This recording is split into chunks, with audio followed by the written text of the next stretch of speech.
Bien, chers amis de Café Évangile, un homme ne peut rien s'attribuer sinon ce qui lui est donné du ciel. Celui à qui l'épouse appartient, c'est l'époux.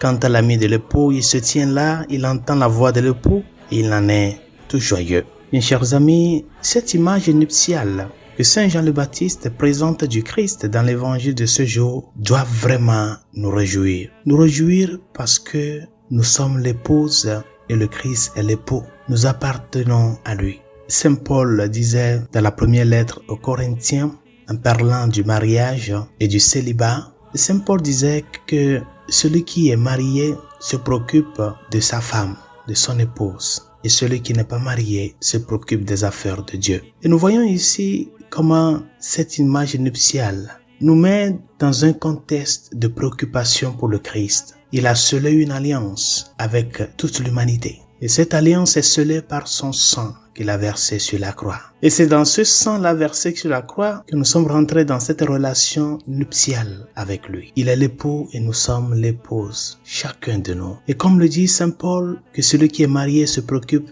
de son épouse, de son bien-être, c'est ce que le Christ fait avec nous. Il s'est préoccupé jusqu'au point de faire de sa vie une oblation pour notre salut. Aujourd'hui, dans le monde et même dans le groupe des chrétiens, il paraît comme si nous ne savons pas le prix que le Christ a payé pour nous. Le prix qu'il a payé afin de nous racheter. Si vraiment cette image nuptiale que nous présente Saint Jean le Baptiste du Seigneur, lui chez qui tout le monde allait pour se faire baptiser, si vraiment nous sommes conscients de que nous sommes dans cette relation-là d'épouse et d'époux avec le Christ, ce n'est pas seulement lui qui doit se préoccuper pour nous. Nous aussi, nous devons nous préoccuper pour l'époux. Une relation nuptiale s'entretient et grandit à travers le dialogue, la communication. Ce sens d'apprendre à passer la page, à être réceptif, à se préoccuper pour surprendre l'époux ou l'épouse. Ce qui doit nous amener jusqu'au point où tout l'espace de notre mémoire doit être occupé par celui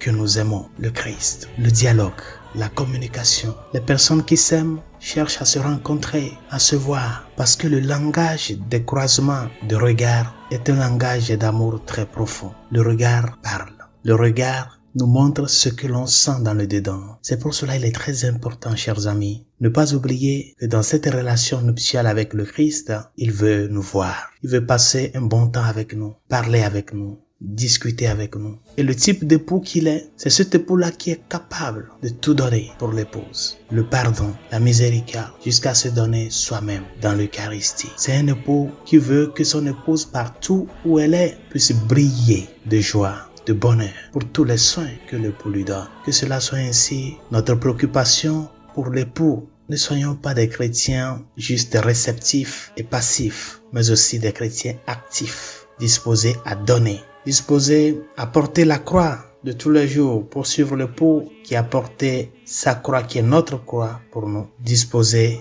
à partager les joies avec le Seigneur et disposés à être vraiment une épouse qui fait la joie de son époux partout où elle est et en tout ce qu'elle fait. C'est ce que le Seigneur attend de toi et de moi. Bonne journée, Dieu vous bénisse.